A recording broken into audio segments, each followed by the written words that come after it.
pagi Bu Dewi. Selamat pagi Bu Ria. Bu Dewi apa kabar? Alhamdulillah saya kabarnya baik hari ini Bu. Ibu gimana juga kabarnya Bu? Alhamdulillah saya juga baik ini Bu. Ya Bu, sesuai dengan kesepakatan kita kemarin kan sudah ada menurut saya dan meminta saya untuk melakukan observasi terhadap proses coaching yang akan Ibu lakukan terhadap rekan Ibu ya. Iya Bu, jadi ceritanya saya nanti akan melakukan coaching bersama rekan saya dan Ibu sebagai observernya atau pengamatnya. Oke, jadi nanti saya akan melihat dan mengamati kemampuan Ibu dalam menerapkan coaching yang sesuai dengan prinsip-prinsip coaching ya Bu ya. Iya Bu. Jadi ada kemitraan, proses kreatif dan memaksimalkan potensi coaching. Iya Bu. Dalam hal ini Ibu menerapkan dengan rekan Ibu, siapa namanya ya Bu ya? Dengan Bu Sia. Oke. Begitu nanti kita akan menggunakan rubrik penilaian yang sudah saya siapkan ini ya Bu ya. Iya Bu. Rubrik penilaian Boleh saya coaching. lihat Bu rubriknya Bu? Nah, seperti ini Bu. Oh, ini rubriknya Ibu ya. Iya. Dalam hal ini nanti saya akan menggunakan 4 grade kriteria Bu. Kurang, cukup, baik, dan sangat baik. Kalau kurang itu jika belum dilakukan prinsip coachingnya ya Bu ya. Iya Bu. Kemudian cukup jika dilakukan sesuai dengan 1 prinsip coaching. Iya. Kemudian baik jika dilakukan sesuai dengan 2 prinsip coaching. Kemudian sangat baik jika dilakukan sesuai dengan 3 prinsip coaching. Oh iya Bu. Jadi kompetensi coaching apa yang ingin Ibu kembangkan dalam percakapan coaching kali ini ya Bu? Ya Bu, jadi sebenarnya kompetensi coaching itu kan ada 3 ya Bu ya. Ada kehadiran penuh, mendengarkan aktif, kemudian mengajukan pertanyaan yang berbobot. Jadi sebenarnya yang ingin saya kembangkan itu dari kompetensi coaching ini ketiga-tiganya Bu. Baik itu kehadiran penuh, kemudian mendengarkan aktif maupun memberikan pertanyaan yang berbobot. Oke. Jadi dari ketiga kompetensi coaching tersebut yang Ibu sebutkan tadi itu, mana yang ingin Ibu kembangkan secara spesifik dan mana yang ingin Ibu observasi? Nah, kalau yang ingin saya kembangkan secara spesifik itu, saya lebih pada kompetensi untuk kehadiran penuh. Nah, jadi di antara ketiga kompetensi yang tadi, saya lebih menitik beratkan dan fokus pada kompetensi kehadiran penuh dalam coaching. Untuk mengembangkan kompetensi tersebut, menurut Ibu indikatornya seperti apa ya? Jadi indikator untuk kehadiran penuh itu kan ada 4 ya Bu ya. Yang pertama adalah fokus, kemudian yang kedua menatap lawan bicara. Jadi saya harus mampu menatap lawan bicara saya, dalam hal ini coach saya Bu. Kemudian yang ketiga tidak melakukan aktivitas lain Bu selama saya melakukan coaching dengan coach saya Bu. Jadi tidak ada aktivitas lain yang saya lakukan kecuali mungkin saya akan mencatat hal-hal penting dari proses coaching yang saya lakukan. Dan kemudian yang terakhir adalah memperhatikan apa yang disampaikan oleh coach saya Bu. Jadi saya benar-benar harus bisa fokus dan benar-benar memperhatikan apa yang disampaikan oleh coach saya. Seperti itu Bu. Baik Bu, untuk mengukur ketercapaian indikator tersebut nih, kira-kira kapan proses coaching ini akan Ibu laksanakan? Nah, sebenarnya hari ini Bu, saya sudah janjian, sudah bikin janji dengan Bu Sia. Mungkin sebentar lagi Bu Sia akan tiba di sini. Mungkin beliau sekarang sedang dalam perjalanan.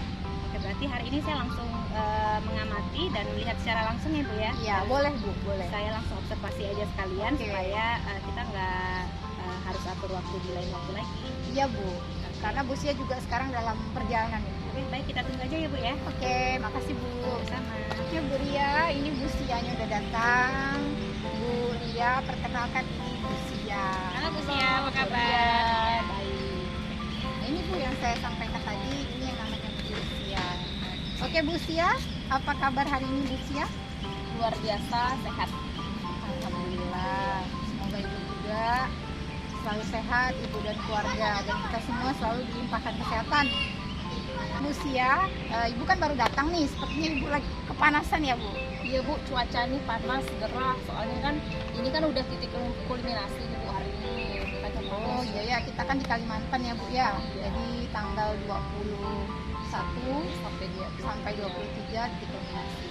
Oke Bu, sebelumnya karena Ibu baru datang, ini ada minuman untuk Ibu. satu, Terima kasih, untuk gurunya Bu Dewi. satu, Terima kasih banyak Bu untuk saya Dewi. satu, Banyak. supaya menghilangkan rasa haus juga ya Bu ya. Iya Bu. Gimana macet tadi di jalan Bu? Hari ini enggak Bu. Alhamdulillah. Oke, kemarin Ibu ingin menyampaikan sesuatu pada saya dan sampai hari ini kita ketemu di sini. Nah, kira-kira apa nih Bu yang mau disampaikan? Iya, Bu. Saya ini ada sedikit kendala nih, masalah nih dalam proses belajar mengajar. Ketika di kelas itu, proses belajar mengajar itu ada siswa yang tidak mengumpulkan tugas. Artinya bahwa kelalaian anak di sini di dalam mengerjakan apa yang menjadi tanggung jawabnya sebagai siswa itu tidak terpenuhi Bu. Oh, baik Bu. Jadi masalah Ibu ini terkait dengan kelalaian siswa dalam mengerjakan tugas. Itu terjadi pada satu siswa saja atau berapa siswa Bu? Ada beberapa siswa Bu mengalami masalah, terutama pada pelajaran saya gitu. Baiklah Bu, sebelum kita masuk pada pembicaraan lebih jauh, mungkin Ibu punya harapan tersendiri atau tujuan yang ingin Ibu capai dari pembicaraan kita hari ini. Baik Bu, apapun yang menjadi harapan dan tujuan yang ingin saya capai, saya ingin murid saya itu memiliki sikap karakter tanggung jawab. Apapun yang menjadi tugas dan mereka sebagai selaku pelajar ya, mereka bisa mengerjakan tugas mereka dengan baik. Begitu ya, jadi Bu Sia berharap murid Ibu lebih bertanggung jawab dalam melaksanakan tugasnya. Iya, Begitu ya Bu. Baiklah Bu, sebelumnya saya ingin tahu nih Bu, bagaimana kondisi sebenarnya dari murid yang Ibu sampaikan tadi terkait dengan tugas-tugas yang tidak dikerjakannya. Mungkin Ibu bisa menceritakannya pada saya. iya Bu. Ceritanya ada salah satu murid saya ketika diberikan sebuah tugas, anak ini seolah-olah dia mengabaikan tugas tersebut, sehingga pada saat mengumpulkan tugas siswa yang lain semuanya udah selesai begitu tepat waktu ya. Jadi anak ini tidak selesai mengerjakan tugas. Jadi itu yang menjadi kendala buat saya, sehingga saya tidak bisa memberikan penilaian terhadap anak tersebut. Oke, baik. Yang saya pahami, ketika Ibu memberikan tugas, anak ini sering mengabaikan tugas, sehingga endingnya karena tugasnya tidak ada, maka penilaiannya juga kosong. Begitu benar Bu? Iya, betul Bu. Oke. Nah, apakah Ibu pernah merespon tindakan murid Ibu ini? Atau mungkin Ibu pernah melakukan tindakan apa gitu untuk mengatasi murid tersebut? Pernah sih Bu, saya tanya anak ini banyak alasan, dan juga saya sudah pernah bertanya dengan guru bidang studi lainnya. Ternyata memang anak ini memiliki masalah pada saat mengerjakan tugas, sehingga banyak nilai yang kosong. Guru juga bingung mau memberikan penilaian seperti apa ya Bu ya, kalau kita menemukan siswa yang seperti ini gitu, kasusnya. Oke, baik. Berarti Ibu pernah bertanya langsung dengan siswa yang bersangkutan. Kemudian siswa tersebut memang karakternya seperti itu, sering tidak mengerjakan tugas, dan Ibu juga pernah bertanya dengan guru mata pelajaran lain, dan ternyata kondisi yang sama juga terjadi di mata pelajaran yang lain. Begitu benar Ibu? Iya benar Bu Dewi. Untuk guru mata pelajaran lain juga mengeluhkan hal yang sama seperti ini, sehingga kami di sini juga ada berdiskusi bagaimana sih solusi dari pemecahan masalah anak tersebut, sehingga bagaimana cara kita memberikan penilaian kepada anak tersebut. Baik Ibu. Nah, sejauh ini menurut Ibu kira-kira solusi apa yang akan Ibu lakukan? Baik Bu, saya di sini merencanakan sebuah solusi yang nantinya mudah-mudahan ya Bu ya, yaitu dengan melakukan restitusi kepada anak tersebut. Oh, itu ide yang bagus Bu untuk melakukan restitusi. Nah, jadi Ibu akan melakukan restitusi ya kepada anak tersebut. Nah, menurut Ibu, restitusi yang seperti apa yang Ibu lakukan terhadap murid Ibu? Di sini restitusi itu tentunya kita ingin membantu anak. Jika anak memiliki masalah, kita bisa membantu menumbuhkan karakter anak, sehingga anak di sini kalau sudah karakternya bagus ya Bu ya, dalam proses pembelajaran juga dia akan mengikuti pembelajaran yang baik, sehingga anak ini bisa mengerjakan apa yang seharusnya menjadi kewajiban dan tugasnya, tanggung jawabnya begitu. Oke, baik Bu. Jadi sejauh ini kira-kira langkah apa saja yang akan Ibu lakukan melalui proses restitusi yang akan Ibu terapkan? Di dalam restitusi di sini memiliki beberapa tahapan, itu akan saya terapkan ya. Mudah-mudahan bisa semuanya ketiga-tiganya ya Bu ya. Yang pertama itu yaitu tentang menstabilkan identitas. Itu yang pertama ya. Kita kenali dulu apa sih yang menjadi permasalahan, mengapa sih anak ini tidak mengerjakan tugas. Kemudian yang kedua, di sini saya akan melakukan memvalidasi tindakan, bahwa tindakan di dalam tidak mengerjakan tugas itu adalah tindakan yang salah yang tidak boleh diulangi kembali. Kemudian yang terakhir yaitu menanyakan kembali keyakinan kelas siswa tersebut.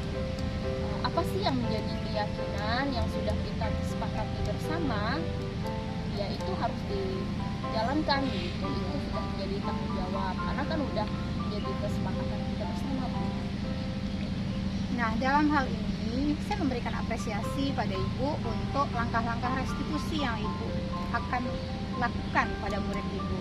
Jadi tadi Ibu akan melakukan restitusi sesuai dengan 3 tahapan, mulai dari menstabilkan identitas, kemudian validasi tindakan, kemudian yang terakhir menanyakan keyakinan. Ini sudah bagus Bu. Nah, untuk tindakan yang sudah bagus ini, restitusi ini maksud saya, kira-kira nih menurut Ibu tindak lanjut ketika Ibu selesai melakukan restitusi, apa yang Ibu lakukan dengan hasil restitusi itu? Dari restitusi ini yang sudah saya lakukan itu kan tentunya akan membantu siswa di dalam ketika siswa mengalami kesulitan dalam belajar. Disitulah kita akan menemukan suatu dari akar permasalahan, kemudian solusi yang bisa diberikan sehingga apa sih yang bisa memotivasi anak itu belajar. Kemudian setelah itu baru kita akan menemukan hasil dari restitusi itu sendiri. Bisa saja hasil belajar anak kita kumpulkan di dalam sebuah dalam bentuk penilaian ya. Iya. Berarti hasil restitusi ini akan menentukan tindakan Ibu berikutnya. Benar begitu Bu? Benar Bu. Karena kan restitusi ini bisa sangat membantu ya kalau menurut saya. Karena saya melakukannya sangat membantu saya dalam mengatasi masalah ini sehingga bisa menemukan solusi. Iya Bu. Nah, selain restitusi nih Bu, kira-kira ada tidak tindakan lain yang akan Ibu lakukan kepada murid tersebut? Jika dilihat dari strategi yang akan kita gunakan, itu tidak hanya pada salah satu saja ya, restitusi saja. Tentunya saya akan memberikan sesuatu pembelajaran yang lebih menekankan pada kedisiplinan anak, kesadaran anak, itu dengan pembelajaran sosial dan emosional, PSE di sini. Oke, baik Bu. Berarti selain restitusi, Ibu juga akan menerapkan pembelajaran sosial emosional. Ini sudah bagus Bu. Jadi tindakan yang pertama Ibu lakukan restitusi, dan yang kedua adalah pembelajaran sosial emosional. Nah, terkait pembelajaran sosial emosional ini Bu, apa langkah-langkah Ibu untuk melaksanakannya? Di dalam pembelajaran sosial emosional di sini tentunya memiliki tahapan yang berbeda. Mengapa melalui sebuah tahapan? Supaya pembelajaran ini bisa terrealisasi dengan bagus, dengan lancar gitu ya, sehingga hasilnya nanti akan mendapatkan hasil yang maksimal. Yang pertama itu lebih menekankan kepada kesadaran diri, karena itu sangat penting bagi saya ya, kesadaran diri anak. Salah satu contohnya tadi ya, anak itu bisa mengerjakan apa yang menjadi tugas dan tanggung jawabnya ya sebagai pelajar. Kemudian yang kedua itu manajemen diri. Ya, terkait dengan manajemen diri, di sini anak ini dia tidak hanya berpikir bahwa tugas ini dengan mengerjakan tugas supaya saya mendapat nilai tinggi atau mendapat ujian dari guru. Bukan hanya itu, tapi untuk dirinya sendiri. Ketika anak itu bisa mengelola emosi, maka manajemen diri ini sudah diterapkan begitu. Itu sangat penting bagi saya. Kemudian yang terakhir itu pengambilan keputusan yang bertanggung jawab. Nah, tentu setiap tindakan yang kita lakukan itu kita harus bertanggung jawab dengan apa yang kita lakukan. Termasuk salah satu contohnya di sini, ketika anak diberikan suatu tugas, maka dia harus mempertanggungjawabkan ya dengan mengungkapkan alasannya mengapa anak ini mengerjakan tugas seperti ini, mengapa anak ini tidak mengerjakan tugas. Oke, baik Bu. Jadi Ibu akan melakukan pembelajaran sosial emosional terkait dengan kompetensi kesadaran diri, manajemen diri, dan pengambilan keputusan yang bertanggung jawab. Benar Bu? Kira-kira apa yang perlu Ibu siapkan? Ya. Sebelum lanjut ke implementasi dari pembelajaran sosial emosional, terlebih dulu saya akan melakukan perencanaan, yaitu merancang sebuah RPP, persiapan mengajar ya. Itu merupakan senjata utama kita ya sebagai seorang guru sebelum kita melaksanakan pembelajaran. Oke, baik. Berarti Ibu pasti ya nanti kedepannya Ibu akan membuat rancangan pembelajaran dalam bentuk RPP dulu, baru implementasinya pada pembelajaran realnya. Oke, baik Bu. Itu sudah menjadi solusi buat Ibu ya, dan Ibu juga sudah ada gambaran tentang bagaimana restitusi dilaksanakan, kemudian tentang penerapan PSE. Nah, selanjutnya Bu, dari pembelajaran sosial emosional yang Ibu lakukan nanti nih Bu, kira-kira tindak lanjutnya apa Bu? Dari PSE ini tadi Bu, adapun kita tahu bahwa apa sih yang menjadi kelemahan, apa yang menjadi kelebihan dari anak tersebut. Ketika kita sudah tahu, maka dari hasil ini maka kita akan meningkatkan apa sih yang harus ditingkatkan, apa yang harus diperbaiki, kompetensi apa yang harus kita tingkatkan kepada anak tersebut. Oke, berarti dari pembelajaran PSE ini Bu, pembelajaran sosial emosional yang ingin Ibu terapkan, nanti hasilnya akan Ibu tindak lanjuti dalam bentuk penekanan atau penguatan pada kompetensi yang Ibu rasa kurang, ya Bu ya. Oke, baik. Dari kedua solusi yang tadi Ibu sampaikan terkait dengan restitusi dan terkait dengan PSE, kira-kira menurut Ibu, Ibu membutuhkan berapa lama, berapa waktu yang Ibu butuhkan untuk mempersiapkannya Bu? Kalau untuk restitusi saya bisa mempersiapkan dalam 1 hari ya. Setelah pembelajaran bisa saya lakukan. Karena di sini kan restitusi di sini saya melakukan sebuah 3 tahapan. Nah, saya yakin bisa ya Bu ya. Tapi kalau untuk pembelajaran sosial dan emosional, saya memang memerlukan waktu yang cukup lama gitu ya Bu. Mungkin bisa 3 atau 4 hari, bahkan 1 minggu, karena di mana saya harus melakukan suatu perencanaan terlebih dahulu, benar-benar perencanaan yang persiapan yang matang gitu Bu ya. Misalnya di dalam ini saya harus menerapkan mindfulness, misalnya teknik apa sih yang cocok supaya PSE ini bisa tersampaikan dengan baik gitu. Oke, baik Bu, luar biasa sekali solusi yang Ibu berikan ini ya. Yang Ibu sampaikan ternyata Ibu juga terpikirkan oleh sekian banyak solusi yang akan Ibu berikan kepada murid Ibu. Nah, dari restitusi dan kemudian PSE tadi, Ibu ternyata tidak membutuhkan waktu lama, kurang lebih lah untuk restitusi 1 hari pun bisa. Kemudian untuk PSE-nya, Ibu mungkin butuh perencanaan saja untuk membuat RPP, begitu ya Bu ya. Jadi kalau dihitung-hitung mungkin sekitar 1 minggu gitulah ya Bu ya. Iya Bu. Sesuai dengan keterangan yang diberikan tadi. Oke, baik Bu. Nah, berdasarkan keterangan yang Ibu berikan tadi, dapat saya review kembali ya Bu. bahwa untuk ibu bisa mengatasi permasalahan murid ibu di sekolah, ibu akan melakukan restitusi dan juga melakukan pembelajaran sosial emosional. Nah, dan restitusi itu ibu lakukan sesuai dengan langkah-langkah restitusi. Kemudian untuk PSE-nya juga ibu akan membuat rancangan pembelajaran dan menggunakan teknik mindfulness juga ya Bu ya, tadi ya sempat saya catat di sini.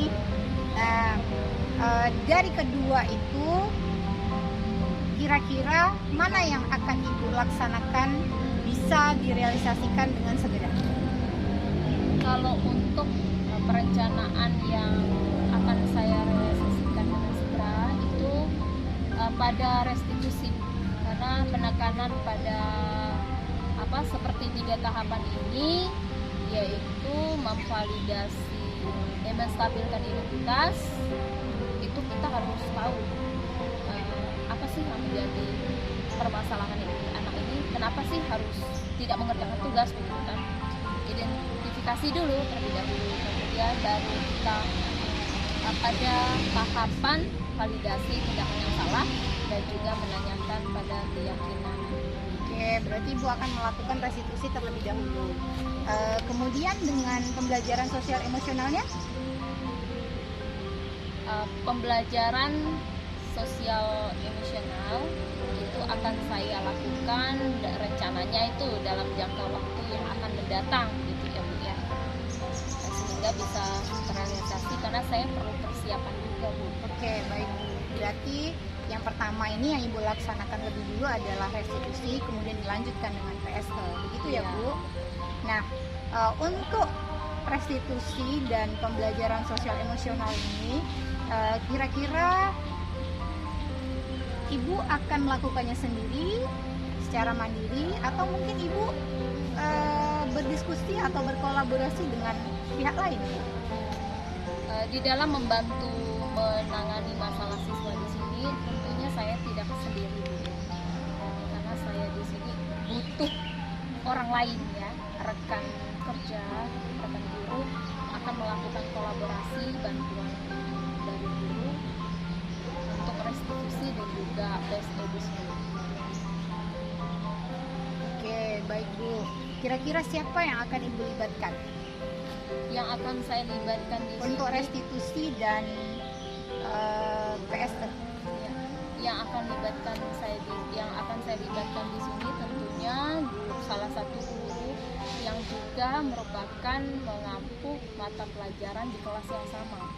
Itu sangat penting, terutama seperti guru agama gitu ya. Itu kan penanaman karakter siswa di sini, makanya saya merangkul guru agama. Baik Bu. Kemudian untuk PSE mungkin ada pihak-pihak yang terlibat di dalamnya Bu? Kalau untuk PSE di sini saya juga akan minta bantuan kepada guru lain selaku kalau di sekolah itu kan kami ada satu tim ya, guru kelas 5, 5A, 5B dan 5C. Jadi guru tersebut yang akan berkolaborasi dengan saya, membantu saya. Oke, baik Bu. Berarti Bu juga berkolaborasi dengan guru lain, intinya dengan rekan sejawat lah Bu ya. Oke, baik Bu. Nah, sejauh ini Bu, kira-kira nih Bu, komitmen Ibu terhadap solusi yang Ibu sampaikan tadi terkait restitusi dan pembelajaran sosial emosional, apa komitmen Ibu ke depannya? Untuk komitmen yang jelas tentang ini manajemen waktu. Saya harus bisa mempersiapkan terlebih dahulu nih rancangan-rancangan tahapan di dalam restitusi seperti apa, harus ada persiapan. Kemudian yang kedua mempersiapkan waktu juga di dalam pembuatan rancangan pembelajaran sosial emosional, itu perlu persiapan. Komitmen itu yang akan saya pegang, setelah itu baru saya implementasikan. Baik Bu, dari pelaksanaan restitusi dan pembelajaran sosial emosional ketika nanti sudah Ibu lakukan, apa tindak lanjutnya Bu dalam kaitannya dengan masalah murid yang Ibu hadapi? Baik Bu Dewi, dari restitusi ini saya bisa tahu apa sih yang menjadi motivasi murid dalam belajar sehingga apa yang menjadi tugas dan tanggung jawab bisa dilaksanakan dikerjakan dengan penuh tanggung jawab. Kemudian dari pembelajaran sosial dan emosional itu, saya bisa tahu kompetensi apa sih yang harus anak itu harus ditingkatkan, apa sih yang harus kita benar-benar bina supaya anak itu bisa tercapai gitu sesuai dengan harapan kita. Baik Bu, jadi tindak lanjut Ibu terhadap restitusi tadi adalah memahami motivasi perilaku murid. Kemudian untuk PSE, tindak lanjutnya ini adalah penguatan atau peningkatan kompetensi sosial emosional di titik yang mana kan Ya, yang betul. ingin Ibu kembangkan setelah Ibu melakukan pembelajaran sosial emosional. Baik Bu, sejauh ini dalam pembicaraan kita, kira-kira apa yang sudah Ibu dapatkan dalam pembicaraan kita sampai pada titik ini? Saya sedikit lega Bu, karena menurut saya mendapatkan sebuah solusi yang sangat luar biasa dari Bu Dewi, sehingga sangat membantu saya sekali menggali apa yang menjadi potensi dalam diri saya. Saya bisa nantinya mengimplementasikan di dalam pembelajaran. Itu menurut saya itu ilmu yang sangat berharga ya. Kemudian nih Bu, saya ingin tahu nih gimana perasaan Ibu saat ini? Perasaan saya sangat senang sekali, bangga karena bisa berbagi juga dengan Bu Dewi keluh kesah saya bisa mendapatkan solusi, kemudian ada pencerahan dari Bu Dewi sehingga apa yang menjadi permasalahan selama ini bagi saya itu semuanya itu bisa terungkap Bu dengan mendapatkan sebuah jawaban solusi. Oke baik Bu, Alhamdulillah. Jadi sampai saat ini kira-kira tujuan pembicaraan kita sudah tercapai atau belum Bu menurut Ibu? Sudah tercapai Bu, karena kita sudah menemukan titik dari permasalahan ini, yaitu kita inginnya anak itu bisa tercapai di dalam pembelajaran sehingga tidak meninggalkan apa yang menjadi kewajiban. Oke baik Bu, saya sangat senang sekali bisa membersamai Ibu dalam kegiatan kita hari ini. Nah, sebelum kita akhiri ini, saya ingin memastikan kembali apakah ada yang mungkin ingin Ibu sampaikan yang belum tersampaikan sebelumnya dalam pembicaraan kita ini. Tidak ada Bu Dewi. Oh, berarti semuanya sudah Ibu sampaikan ya. Oke baiklah. Jadi Bu, sebagai penutup, nah saya ingin memastikan juga terkait dengan dua tindakan tadi yang akan Ibu lakukan, yaitu restitusi dan pembelajaran sosial emosional. Kan tadi rencananya Ibu ingin melakukannya sekitar 1 minggu ke depan. Berarti nanti kita ketemu 1 minggu ke depan ya Bu? Iya Bu. Nah, saya juga merasa tertarik dengan tindakan yang akan Ibu lakukan kepada murid Ibu. Jadi saya ingin tahu perkembangannya sampai di mana. Kan? Jadi nanti tinggal kabar-kabari saja kalau sudah mau eksekusi. Iya Bu Dewi, tentu. Jadi kita bisa sama-sama belajar. Iya. Oke baiklah Bu. Kira-kira tujuannya tadi sudah tercapai ya menurut Ibu ya. Iya. Oke, mungkin ada lagi yang mau Ibu sampaikan? Saya rasa cukup saja Ibu. Oke, baiklah Bu, karena sudah tercapai pembicaraan kita hari ini dan permasalahan Ibu juga sudah menemukan solusinya. Mungkin kita bisa mengakhiri pembicaraan ini sampai di sini. Terima kasih Bu Sia. Iya, sama-sama. Senang bisa membersamai Ibu. Oke Bu Dewi, bagaimana proses berjalannya coaching tadi Bu? Alhamdulillah coaching saya sama Bu Sia tadi berjalan lancar prosesnya Bu.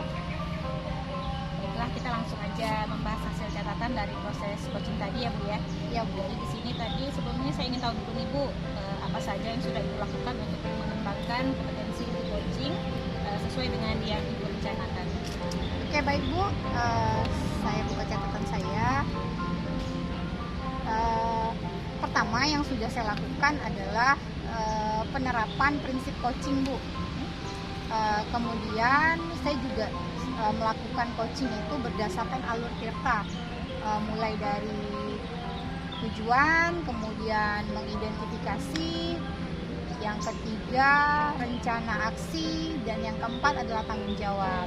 Lakukan coaching itu sesuai dengan kompetensi inti coaching, Bu. Baik itu kehadiran penuh, kemudian mendengarkan aktif, dan mengajukan pertanyaan yang berbobot. Jadi untuk percakapan coaching tadi itu telah berpedoman pada prinsip coaching ya. Ya, Kemudian Ibu juga sudah menggunakan kita dan kompetensi coaching juga sudah diterapkan dalam percakapan tadi. Kemudian menurut Ibu apakah percakapan tadi sudah terpenuhi indikator Ibu?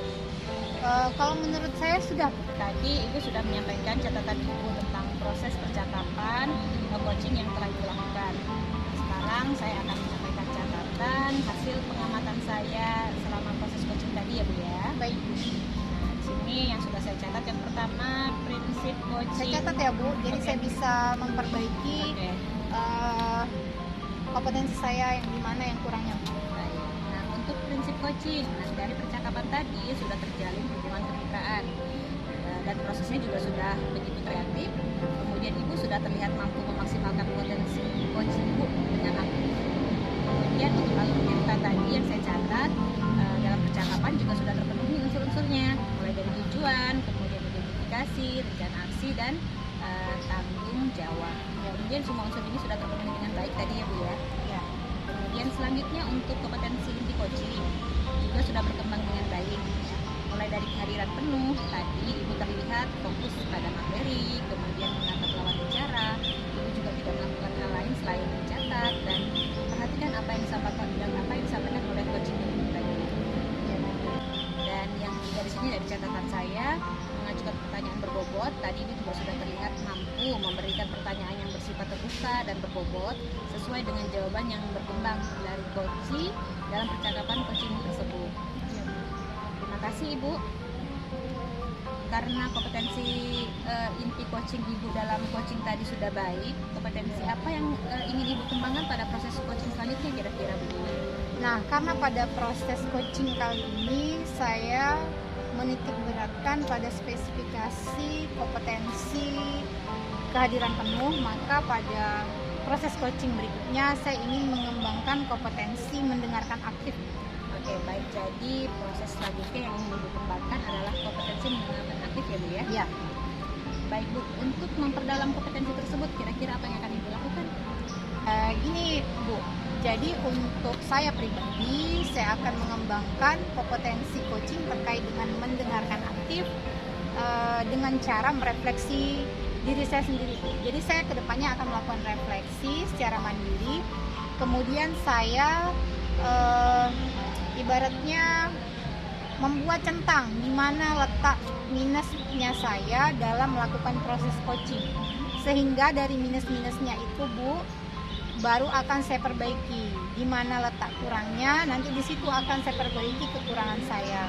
Nah, selain melakukan refleksi secara mandiri Bu, saya ingin kedepannya saya semakin rajin belajar lagi Bu terhadap praktek coaching secara nyata, baik itu dalam bentuk konsep ataupun teori maupun implementasi nyatanya Bu. Jadi kalau dalam konsep mungkin saya bisa melakukan literasi mandiri. Selanjutnya kalau untuk implementasi berarti saya butuh latihan lebih lanjut Bu untuk proses coaching yang berikutnya. Begitu Bu. Oke, jadi prospek rencana yang bagus sekali menurut saya ini Bu.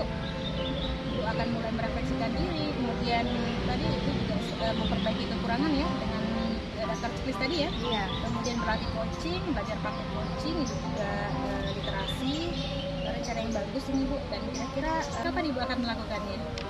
Kalau untuk refleksi bisa secepatnya Bu, dan memang kalau menurut saya idealnya refleksi itu dilakukan setelah kita melakukan pembelajaran. Jadi kita tahu letak kekurangan kita di mana. Tapi kalau untuk literasi, nah ini kan bisa saya lakukan di mana saja dan kapan saja karena sifatnya juga tidak menuntut saya untuk berlama-lama dan fokus pada kegiatan literasi. Mungkin literasi dengan handphone juga bisa Bu, saya bisa searching atau mungkin nanti saya akan jalan-jalan ke Gramedia untuk menemukan literasi yang tepat untuk memenuhi kebutuhan saya dalam upaya mengembangkan kompetensi coaching saya, Bu. Oke, baiklah Bu. Semoga kedepannya Ibu bisa memaksimalkan lagi dalam melakukan proses coaching dan Ibu juga akan bertemu kita. Saya harap nanti kita bisa bertemu lagi ya Bu ya. Iya, Saya Bu. berharap nanti ketika Ibu melaksanakan rencana gitu lah yang diterapkan, yang Ibu ungkapkan tadi itu, saya dapat hadir untuk menyaksikan langsung dan melihat perkembangan Ibu. Baik, Bu, senang sekali bisa bertemu kembali dengan Ibu dalam kegiatan yang sangat bermakna dalam bincang-bincang kita ini. Selanjutnya kira-kira bagaimana dengan perasaan Ibu? Alhamdulillah saya lega, Bu, karena tadi sudah berusaha maksimal untuk melakukan coaching dan endingnya saya merasakan perubahan dalam diri saya terkait dengan kegiatan coaching yang saya lakukan. Jadi tujuan dari percakapan ini sudah tercapai Bu ya? Sudah, Bu. Sudah ya? Sudah, Bu. Tujuan dari pembicaraan ini juga sudah tercapai, kemudian Ibu juga sudah merasa lebih senang tadi ya Bu ya, lega. Jadi kira-kira ada nggak yang pengen Ibu sampaikan lagi atau adakah yang perlu kita bicarakan lagi? Sejauh ini saya merasa saya sudah menyampaikan semuanya ke Ibu. Terkait dengan kekurangan saya, apa yang harus saya penuhi, dan bagaimana cara saya memperbaiki dan merefleksi diri saya. Sudah semua, Bu. Oke, berarti sudah semua Ibu sampaikan ya? Ya, Bu. Karena sudah semua Ibu sampaikan, tujuan dari pembicaraan juga sudah tercapai. Apa yang selanjutnya kita akan melakukan? Selanjutnya saya akan melakukan kegiatan coaching berikutnya, Bu, untuk membiasakan diri supaya lebih terlatih dalam melakukan praktek coaching. Oke, baik. Nanti hubungi saya ketika Ibu melakukan Iya. coachingnya supaya saya bisa mendampingi Ibu kembali Iya, untuk Bu. melakukan observasi berikutnya, mencatat perkembangan Ibu sebelum dan setelah melakukan observasi dengan saya ini ya. Iya, Bu. Terima kasih banyak untuk waktu dan kesempatan yang Ibu luangkan buat saya. Tadi Ibu juga sempat melihat proses coaching yang saya lakukan bersama rekan saya. Terima kasih banyak, Bu. Kalau begitu kita sudahi pertemuan ini atau kita akan kemana ini Bu? Mungkin Balik ini ke kantor? sudah jam makan siang, Bu. Oke, kayaknya kita Mari harus kita harus makan siang dulu ya. istirahat dulu ya. Terima kasih banyak ya, Bu. Sama-sama Bu Dewi. Assalamualaikum. Waalaikumsalam.